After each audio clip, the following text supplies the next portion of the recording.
All right, everybody, welcome back. We're diving into something super practical today. I'm talking job interviews. Hmm. And we're going to look at how something called advanced English can help you really stand out, and nail those Mm. interviews. Mm. Now, before you think we're going all Shakespeare on you, advanced doesn't mean stuffy or complicated. Right. It's more about like using your words as a superpower, Hmm. to show off those awesome skills you have. Exactly. So let's break this down a bit. What exactly do we even mean by this whole advanced English thing, especially when it comes to like the pressure of a job interview?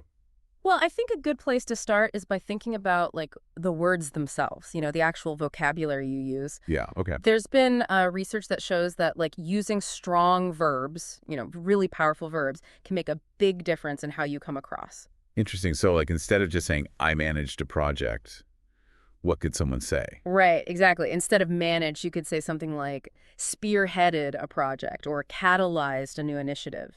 Oh, I like that. Catalyzed. It sounds so much more, uh, I don't know, active? Yeah. It's about showing that you take initiative, that you make things happen. And I guess it shows, like, you're not just using the first word that pops into your head, Yeah. right? You're really thinking about, like, how to present yourself in the best possible light. Exactly. It shows a certain level of sophistication in your communication. So it's about more than just sounding smart.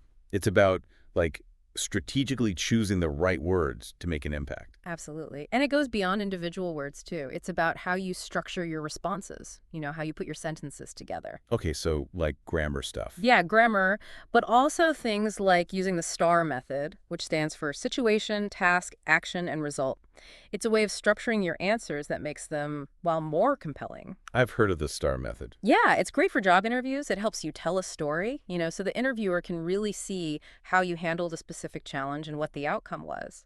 Oh, I see. So it's about showing that you can think clearly and, like, present information in a way that's easy to follow. Precisely. It demonstrates logical thinking and strong communication skills, which are super valuable in any job. This is really interesting stuff. But I got to ask, what about people who, maybe don't have a huge vocabulary or aren't super confident about their grammar? Where do they even start with all this? That's a great question. And honestly, I think the most important thing is to focus on clarity and being yourself. Right, right. You don't need to know a ton of fancy words to make a good impression.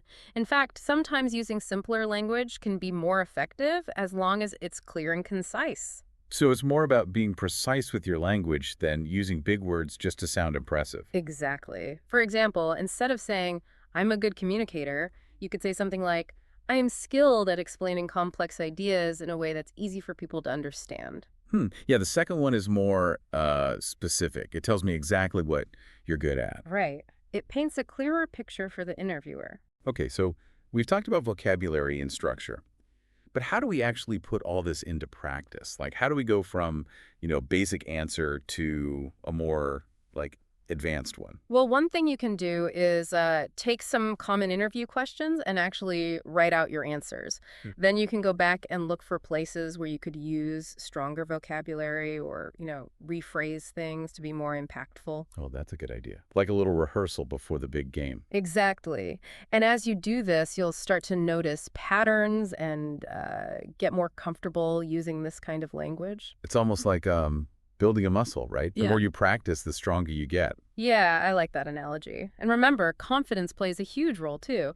When you feel good about your ability to communicate, it shows. You'll be more relaxed, make better eye contact, and overall just come across as more, well, impressive. Oh, totally. It's like when you believe in yourself, other people are more likely to believe in you too, right? Absolutely. It's about projecting an air of competence and confidence. So to wrap things up, it sounds like using advanced English in job interviews is really about like presenting the best version of yourself, using language as a tool to showcase your skills and make a lasting impression. Mm-hmm. It's not about being perfect or sounding like a walking dictionary. It's about choosing your words thoughtfully, structuring your answers clearly, and projecting confidence in your communication. Yeah, and the great thing is it's a skill anyone can develop with practice. I love that. So for everyone listening, here's a little challenge for you. Think about a common interview question. Something like, tell me about your strengths. What's your typical answer? Now, how could you rephrase that using some of the tips we talked about today? How could you make it more specific, more impactful, and really make those strengths shine? Give it a try, practice it out loud even, and you'll be amazed at how much more confident you feel walking into that interview room. Thanks for joining us on this deep dive, everyone. Good luck with those job interviews. You got this. We'll catch you next time.